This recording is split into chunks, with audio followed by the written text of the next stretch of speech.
Hello there. Thank you so much for joining us. This is News Channel Nebraska. My name is Eric McKay, and let's take a look at our top headlines today.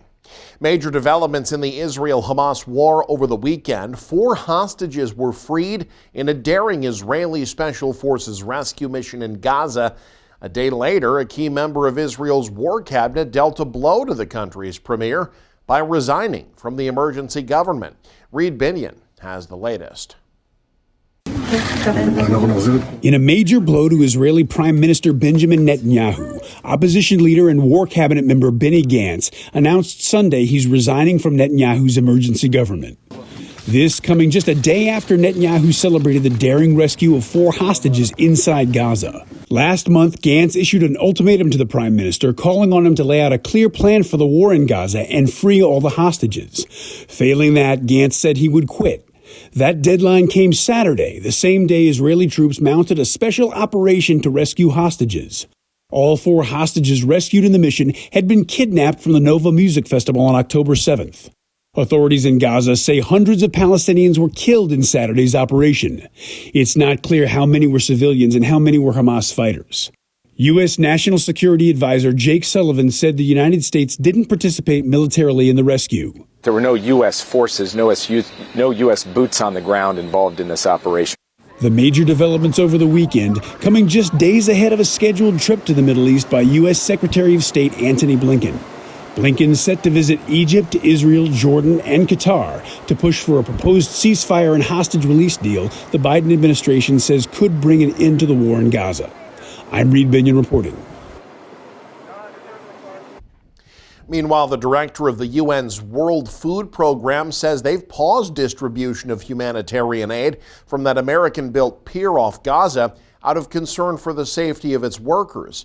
WFP head Cindy McCain spoke a day after that successful Israeli military raid.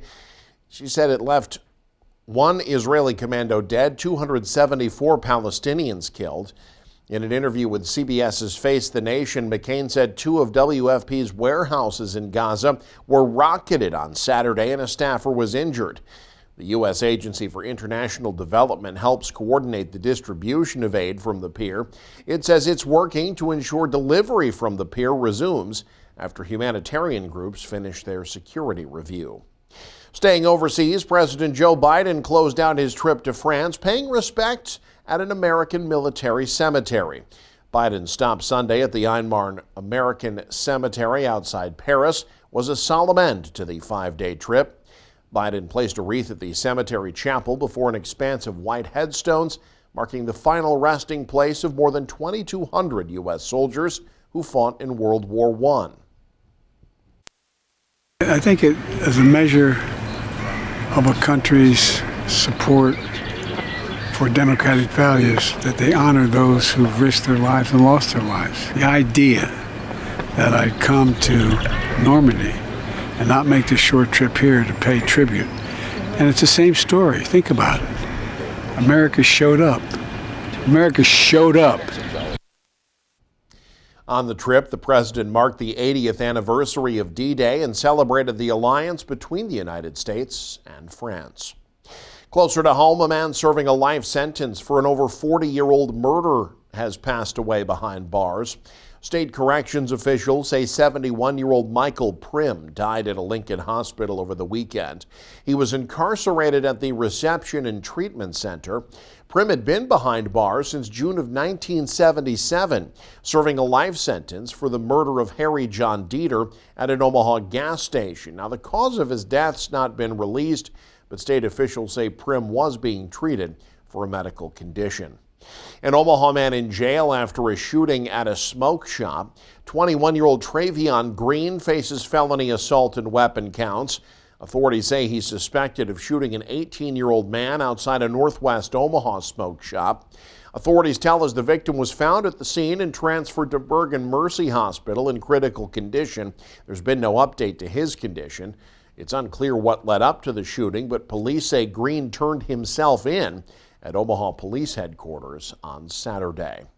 A southeast Nebraska man in jail after authorities say he fled a traffic stop with kids in his vehicle. It happened on Saturday. The York County Sheriff's Office says 36-year-old Randy Kermode was arrested. Sheriff's officials say a deputy tried to pull Kermode over for multiple traffic violations on York's north side, but authorities say Kermode took off, eventually stopping less than a mile away. Authorities say 2 children were in the back seat of Kermode's vehicle, neither of them wearing a seatbelt. The kids weren't hurt. Kermode was jailed on 12 different counts.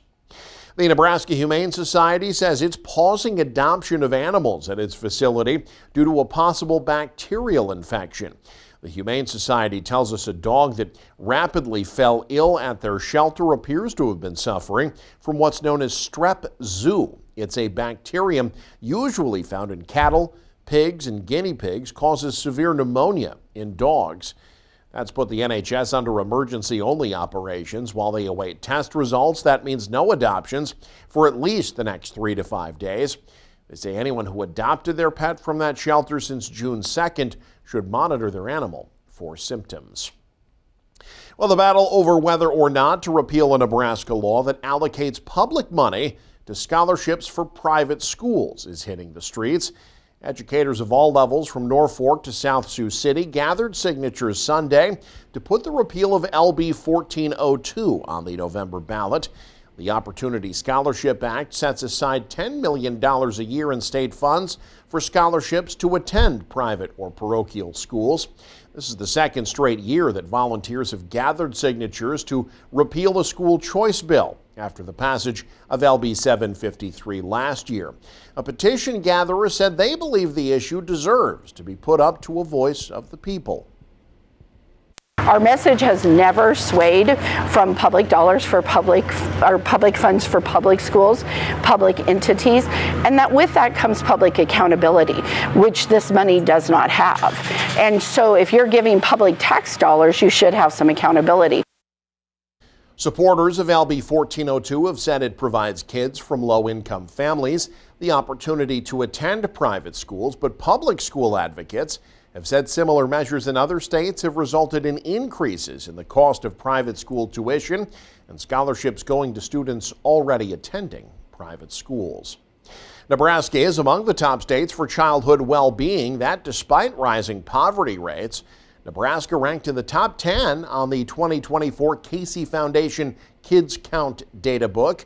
Nebraska ranked 5th for children's economic well-being, which experts say is driven largely by the state's low unemployment rate. However, the percentage of Nebraska children living in poverty, a figure that went down at the national level, rose in Nebraska from 11 to 14%.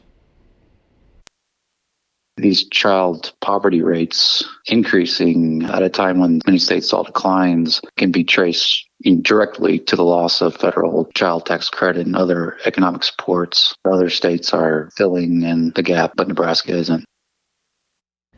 Pandemic learning loss was a major focus of this year's report. The Casey Foundation says they found significant dips nationwide from 2019 to 2022. In particular, 4th grade reading and 8th grade math skills. They say this doesn't bode well for the students or the country. As a country, we're failing to prepare our children to be able to compete in a competitive global workforce. If you look at the industries and the jobs where there's significant growth and where wages are significant, they're largely STEM-related fields. Nebraska students did show some academic declines. 3% fewer 4th graders are proficient in reading. 6% fewer 8th graders are proficient in math. Now, the city of Norfolk officially opened an outdoor experience for families and outdoor enthusiasts on Saturday. Residents in northeast Nebraska can now surf or kayak Whitewater Park along the Elkhorn River, starting on the east side of town, running through Norfolk's south side. Residents can access put-in areas in 2 different spots. It's free to use. Life jackets are mandatory. Helmets are recommended. Those are available for visitors. Now, Johnson Park is still closed, so city officials are urging people to enter at nearby Winter Park to avoid the active construction zone. And in central Nebraska, Operation Shine Camp, a summer camp for children with autism, impacts not only campers but volunteers. Ana Ruth Lugo Mejia has more. About 150 volunteers are spending 3 days helping at a summer camp for children with autism spectrum disorders and related conditions. This is Brick Stein, and he's been volunteering for 6 years. It was always something that I've been around and kind of just enjoyed helping out with wherever I could, but after getting to see the camp and stuff like that, I enjoyed it so much that I just had to come back and keep helping. Training for the camp started on Friday, and it helps volunteers know what to expect and how to respond to situations that might arise during the weekend. Volunteers get the name of the kid they are in charge and prepare posters to welcome their kid.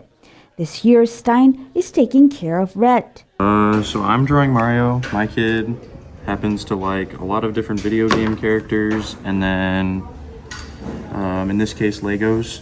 Kids and Dreams Foundation Executive Director Aaron Bly says volunteers are an integral part of the camp. We've had volunteers change their majors in college to special education.